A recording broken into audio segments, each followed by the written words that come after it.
नमस्कार। यूपीएससी की प्राइमरी परीक्षा उन अभ्यर्थियों के लिए चुनौती का विषय होती है जो कई प्रयास के बाद भी इस परीक्षा को पास नहीं कर पाते और यही हाल उनका स्टेट पीसीएस में भी होता है। उनके पास किताबें होती हैं, संसाधन होते हैं, जानकारियां होती हैं, लेकिन प्रीलिम्स की परीक्षा पास नहीं हो पाती। तो आज हम इस विषय पर चर्चा करेंगे। मैं doctor Rajesh Kumar Tiwari, mentor and coach ऋषिद आईसीएस, आप सभी का इस पर चर्चा में स्वागत करता हूँ। देखिए, यूपीएससी की प्रीलिम्स की परीक्षा वास्तव में एक एलिमिनेशन प्रोसेस है, यानी गंभीर और अगंभीर बच्चों को अलग करने की प्रक्रिया। तो हमें यह पता होना चाहिए कि इस परीक्षा को पास करने के लिए वे कौन सी पुस्तकें हैं, वे कौन से साधन हैं जिनका उपयोग करके हम इस पेपर को पास कर सकते हैं। तो आज हम बात करेंगे जीएस यानी कि सामान्य अध्ययन के पेपर की, जो यूपीएससी का पहला पेपर होता है। और इस पेपर के लिए सबसे पहले आवश्यक है आपको यह पता होना चाहिए कि जो सवाल पूछे जाते हैं सामान्य अध्ययन में, उनकी नेचर, उनकी प्रकृति कैसी है। तो इसके लिए पिछले 10 वर्षों में जो सवाल पूछे गए हैं उससे संबंधित एक किताब आपके पास होनी चाहिए, ताकि आप देख सकें कि सवाल कहाँ से आते हैं, कैसे आते हैं, और सिलेबस के आधार पे कौन कौन से हिस्से हैं जो काफ़ी इम्पोर्टेंट है। किसी गाइड का सहारा मत लीजिए। गाइड मतलब एक ऐसी किताब जिसमें तमाम जानकारियाँ एक ही किताब में है। काफ़ी मोटी किताब है, उसमें क्वेश्चंस भी हैं, उसमें डाटाज भी हैं। इस किताब का उपयोग यदि आपको करना ही है तो अपनी तैयारी के अंत में करिए। किताबों का जखीरा मत इकट्ठा करिए। होता क्या है कि कोई बताता है कि ये किताब अच्छी है, कोई कहता है ये किताब अच्छी है, और धीरे धीरे हम एक एक विषय में कई किताबें इकट्ठा कर लेते हैं। आपको कोई विशेषज्ञ नहीं बनना है, आपको इस एग्जाम को पास करना है। और इसीलिए कुछ ही ऐसी किताबें हैं, कुछ मानक किताबें हैं जिनका आप उपयोग करिए। अगर आप सिलेबस देखेंगे तो काफ़ी वाइड है, इसको पूरा करना बड़ा मुश्किल काम है। लेकिन अगर आप सिलेबस के टॉपिक्स को देखेंगे तो कुछ खास विषय इसमें ऐसे हैं जिसको आप तैयार कर सकते हैं। सबसे इंपॉर्टेंट टॉपिक है करंट अफेयर। ठीक है, करंट अफेयर के बाद history, polity, economics, environment, geography, science, ऐसे तमाम विषय इसमें विभाजित किए गए हैं। करंट अफेयर जो सबसे ज़्यादा सवाल यहीं से आते हैं, तो आपके पास कम से कम 1 वर्ष का करंट अफेयर का पूरा जितना भी जानकारी है 1 वर्ष की होनी चाहिए। आमतौर पे हमारी रणनीति होती है कि एग्ज़ाम के 6 महीने पहले का हम अच्छी तरह से पढ़ते हैं। लेकिन मान लीजिए सवाल 6 महीने पहले का आ गया तो सवाल आपको गलत हो जाएगा। तो प्रयास करिए, जैसे अभी वक्त है आपके पास, तो आप 1 वर्ष के लिए ये टारगेट करिए कि मुझे पिछले 1 वर्ष की जानकारी होनी चाहिए प्रीलिम्स परीक्षा के पहले भी। कहाँ से शुरू करें? एक न्यूज़पेपर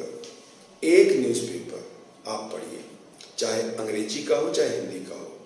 अंग्रेजी माध्यम के लिए इंडियन एक्सप्रेस या हिंदू, और हिंदी माध्यम के लिए हिंदुस्तान आप पढ़ सकते हैं, जनसत्ता पढ़ सकते हैं। आप हिंदी पेपर के केवल उस हिस्से को पढ़िए जहाँ पे एडिटोरियल है, जहाँ पे राष्ट्रीय अंतर्राष्ट्रीय जानकारियाँ दी गई हैं। और एक मंथली मैगजीन, वो चाहे दृष्टि हो, घटना चक्र हो, दर्पण हो, क्रॉनिकल हो, किसी एक को आप लीजिए। बहुत ज़्यादा है तो 1 या 2, इतना ही आप करेंगे तो आप अगर पूरे वर्ष इसको अच्छी तरह से कंपाइल करते हैं, पढ़ते हैं, तो आपको सभी जानकारियां मिल जाएंगी। आप अपनी सुविधा के हिसाब से इंटरनेट पर जो देखना चाहे देख सकते हैं, लेकिन कम से कम इतना तो आपके पास अध्ययन की सामग्री होनी ही चाहिए। एक महत्वपूर्ण विषय है इसमें इंडियन हिस्ट्री। ये 3 भागों में डिवाइडेड है: ancient India, medieval India, modern India. ये उनके लिए समस्या है जिनका विषय हिस्ट्री नहीं है, और उनके लिए तो बड़ी समस्या है जिनको हिस्ट्री में जरा भी इंटरेस्ट नहीं है।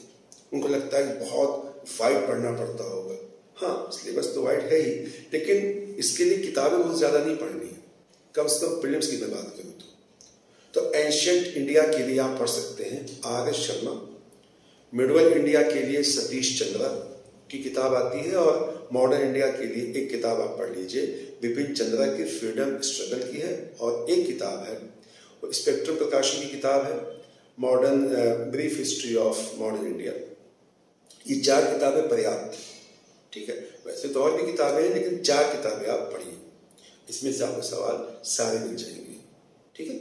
इसके बाद आर्ट एंड कल्चर की बात होती है, तो उसके लिए कई संसाधन बताए जाते हैं कि आप फाइन आर्ट्स की किताब पढ़ सकते हैं, 11th क्लास की एनसीईआरटी की बुक है पढ़ सकते हैं, एक किताब मतलब स्पेशल ढंग से लिखी है इस प्रकाशन की। मैं आपको सलाह ये देता हूँ कि यदि आपने हिस्ट्री ठीक से पढ़ी है, ठीक है, और इसमें आपने उसका कल्चरल पोर्शन पढ़ा है कि भाई उसके साहित्य का क्या स्थिति थी, आर्ट एंड आर्किटेक्चर कैसा था, तो आपके सवाल इसमें से मिलते हैं बेसिकली। तो आप चाहें तो इतना ही पढ़ें, पर्याप्त है। इंडियन पॉलिटी, तो इंडियन पॉलिटी के सवाल पूछे जाते हैं बेसिकली, या तो तथ्यात्मक होते हैं या फिर कोई कॉन्सेप्ट बेस्ड होते हैं।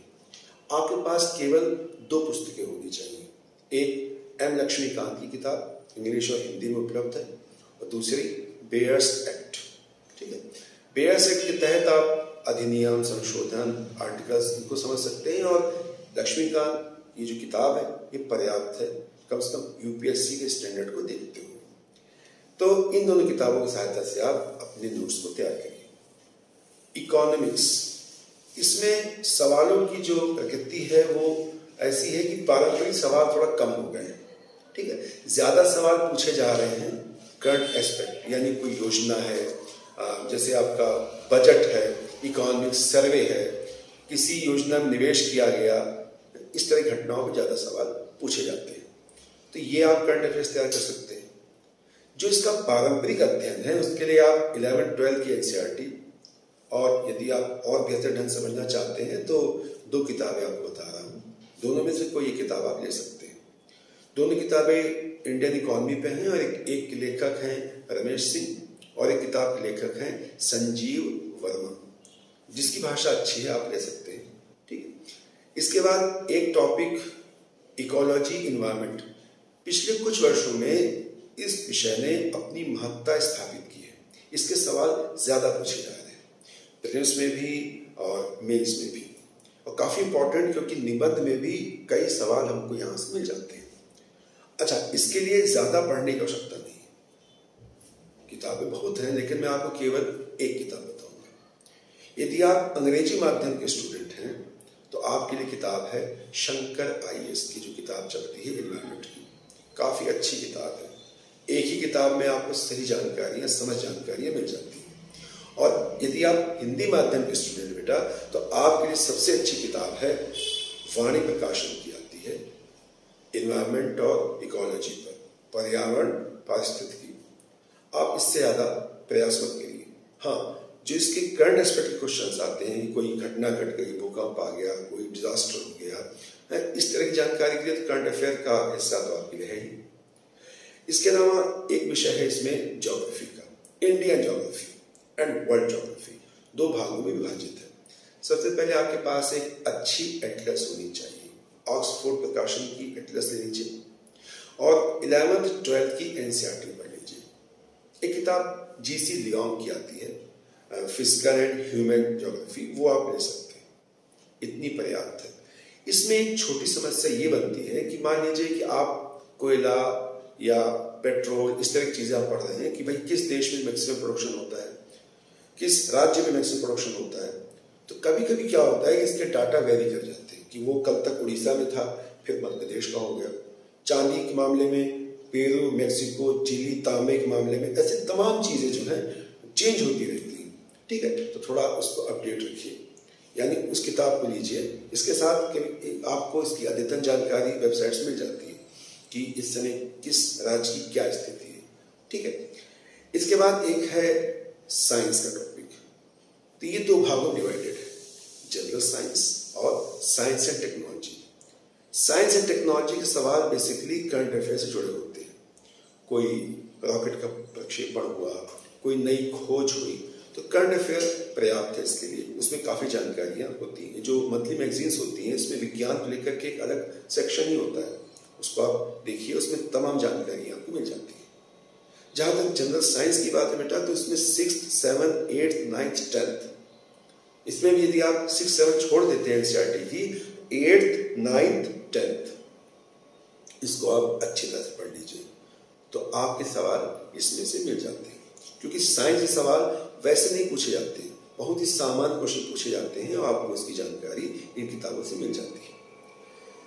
सेंसस और अर्बनाइजेशन पर भी सवाल पूछे जाते हैं। और एक किताब आती है परीक्षा वाणी की, जनसंख्या और नगरीकरण, इसमें तमाम डाटा आपको मिल जाएंगे। ये किताब हिंदी माध्यम में है, अंग्रेजी माध्यम के लिए आप वेबसाइट्स का सहारा ले सकते हैं, काफी जानकारी आपको सही वहां पे मिल जाएगी। तो डाटा याद करने पड़ते हैं, भूल जाते हैं उसको, लेकिन सवाल 2-1 सवाल तो इसमें से रहते हैं। यदि आप स्टेट पीसीएस का एग्जाम दे रहे हैं, आप यूपी पीसीएस दे रहे हैं 2023 में मान लीजिए दे रहे हैं आप, तो उसमें आपको ध्यान देना पड़ेगा कि आपके पास 2 जानकारियां अवश्य होनी चाहिए। एक जो पारंपरिक अध्ययन है उत्तर प्रदेश का, तो उसके लिए 2 किताबें पर्याप्त है। इनमें से किसी एक किताब को आप ले सकते हैं। एक है परीक्षा वाणी की उत्तर प्रदेश विशेषांक, और एक है घटना चक्र की, इसी नाम से। इन दोनों किताबों के पीछे काफी सवाल दिए गए हैं, काफी अच्छी पुस्तकें हैं। और दूसरी चीज ये कि जब आप करंट अफेयर पढ़ रहे हैं तो स्टेट के पॉइंट ऑफ व्यू से भी देखिए कि कोई योजना उत्तर प्रदेश में आई है, कोई नया कार्यक्रम शुरू किया गया है, कोई उपलब्धि प्रदेश को हासिल हुई है, वो भी आपको पता होना चाहिए। क्योंकि पिछले कुछ एग्जाम्स में देखा जा रहा है कि अब धीरे धीरे उत्तर प्रदेश विशेष के सवाल भी बढ़ रहे हैं। ये भी आपको गलत नहीं करने हैं, इसका सिलेबस बहुत बड़ा नहीं है, ठीक है। यदि आप इन पुस्तकों के सहारे अपनी तैयारी करते हैं तो निश्चित ही आपको सफलता मिल सकती है।